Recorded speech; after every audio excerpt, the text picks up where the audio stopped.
Bagaimana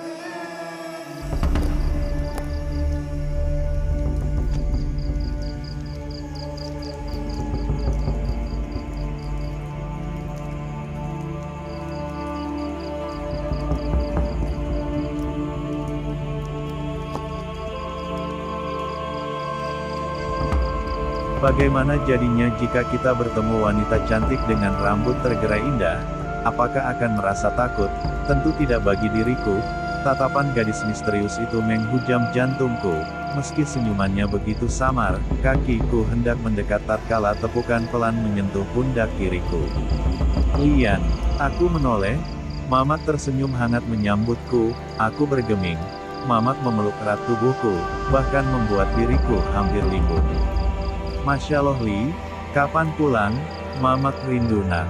Mamak menangis terseduh di pelukanku, namun aku malah dibuat heran dengan sikap Mamak.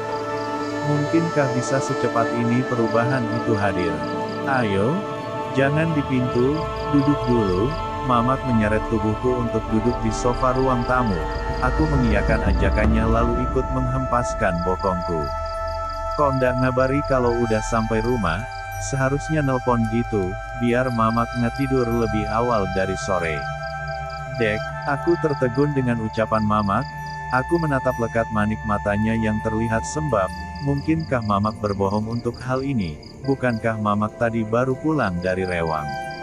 "Tidur dari sore Mak," lirihku.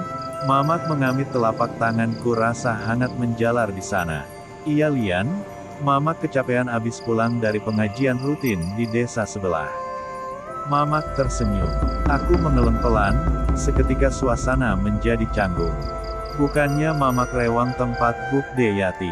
Seketika pertanyaan itu keluar dari bibirku. Seketika wajah Mamak berubah tegang, aku kebingungan dengan perubahan sikap Mamak. Mamak lantas berdiri beralih memegang gagang pintu lalu cepat menguncinya. Aku mengikuti langkah Mamak. Semua jendela dikunci rapat, tak lupa hordeng segera digerai. "Mak, ada apa?" lirihku.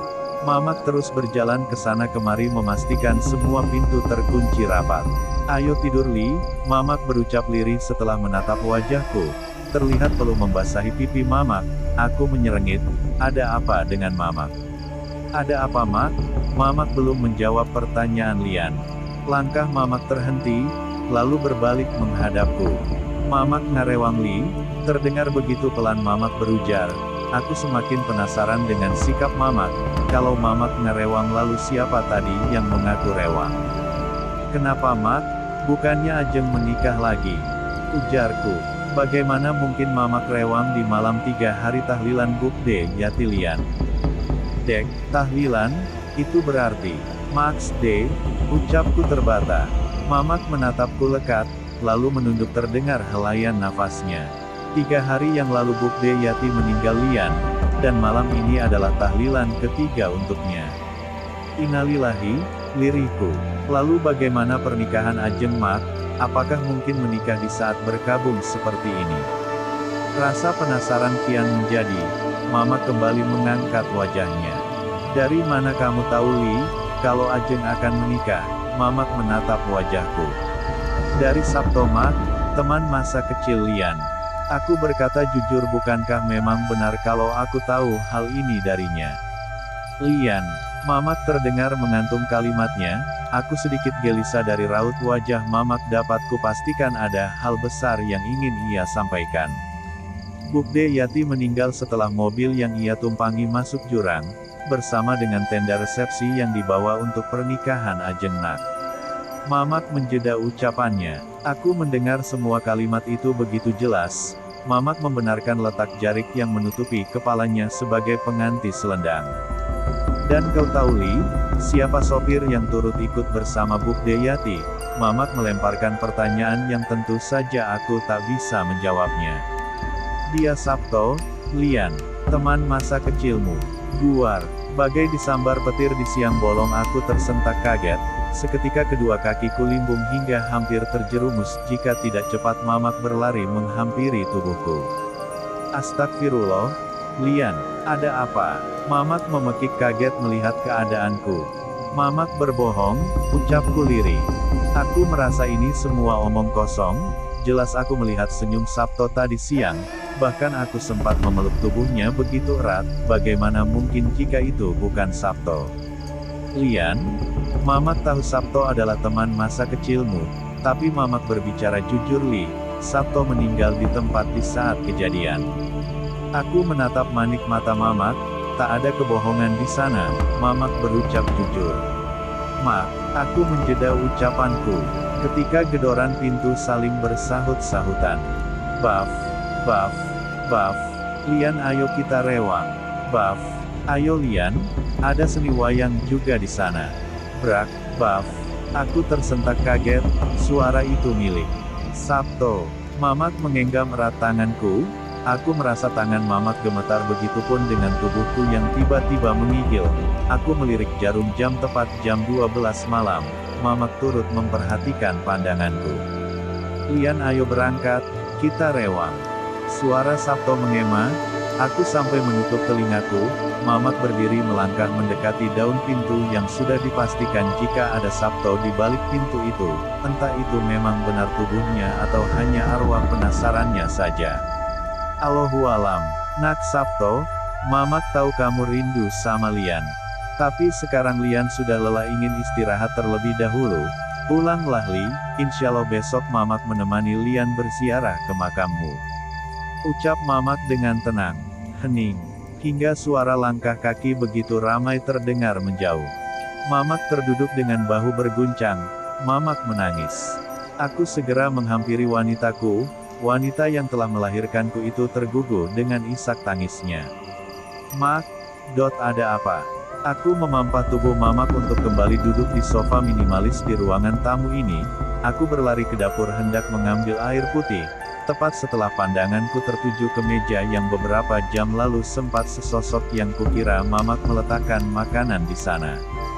Dan benar saja, tidak ada apapun di atas meja makan itu, berarti memang benar Mamakku tidak pulang dari rewang. Aku meraih satu gelas dan segera mengisi penuh air minum, tak lupa mengambil nampan untuk tatakannya. Aku segera berlari menghampiri Mamak yang masih menitikkan air mata. Diminum Mak? Aku menyerah segelas air bening itu dan diterima oleh Mamak lalu meminumnya hingga tanda as. Mak, lalu Ken, tidurlah Li, Mamak merasa lelah. Mamak beranjak setelah meletakkan kembali gelas yang telah kosong itu di atas meja. Belum sempat pertanyaan terlontarkan dari bibirku, Mamak telah hilang di balik pintu. Aku menyugar rambut kasar, semua ini hanya ilusi atau apa? Belum genap 1 hari aku kembali ke kampung halamanku namun sudah beribu tanda tanya di benakku. Kematian Bukde Yati lalu misteri arwah penasaran Sabto. Ada apa ini? Kenapa harus aku yang merasakan uji nyali? Ucapku kesal, bukan karena aku tak ingin kembali, justru aku benar-benar merindukan desa kecilku dahulu. Tapi lihatlah sekarang semua seakan teka-teki, bahkan sikap Mamak yang berubah drastis dalam waktu sekejap. Tak terasa mataku terasa berat hingga tertidur di sofa tanpa ingin beranjak ke kamarku terlebih dahulu. Asteris asteris asteris, sinar sang surya menyentuh kulitku, aku mengerjap berkali-kali.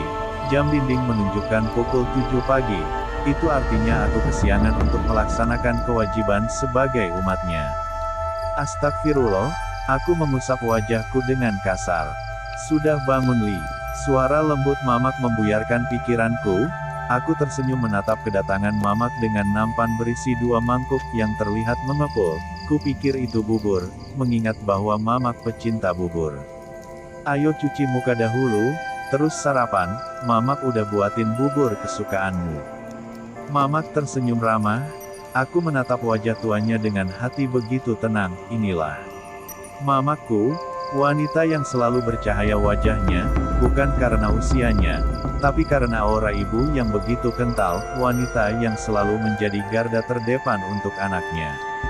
Asteris asteris asteris asteris. Sebelum ke balai desa sesuai permintaan Mamak beberapa jam yang lalu, aku memutuskan untuk pergi ke kediaman Bukde Yati. Sekedar bela sungkawa sekaligus berdoa untuk beliau, namun untuk itu aku harus berhenti dahulu di warung lesehan kemarin untuk sekedar mengisi bahan bakar. Lelaki tua yang menyambutku begitu ramah kemarin menunduk takut-takut terlebih sesaat kami beradu pandang. Maaf Pak, apa ada yang salah sama saya? Aku berucap lirih menatap manik matanya, lelaki pemilik lesehan itu menatap ragu, lalu secepat kilat mengeleng. Enggak, saya pikir sampean wong gendeng. Dek, aku sedikit terkejut olehnya, lalu buru-buru mengeluarkan selembar uang biru untuk membayar bahan bakar yang telah terisi untuk kuda besiku. Ada-ada aja tuh Pak, masa ia tampang seperti saya kaya orang edan? Aku terkekeh. Lah gimana saya nggak mikir begitu Mas, wong kemarin sampean ngomong sendiri, terus meluk tubuh sampean sendiri pakai ketawa sendiri lagi.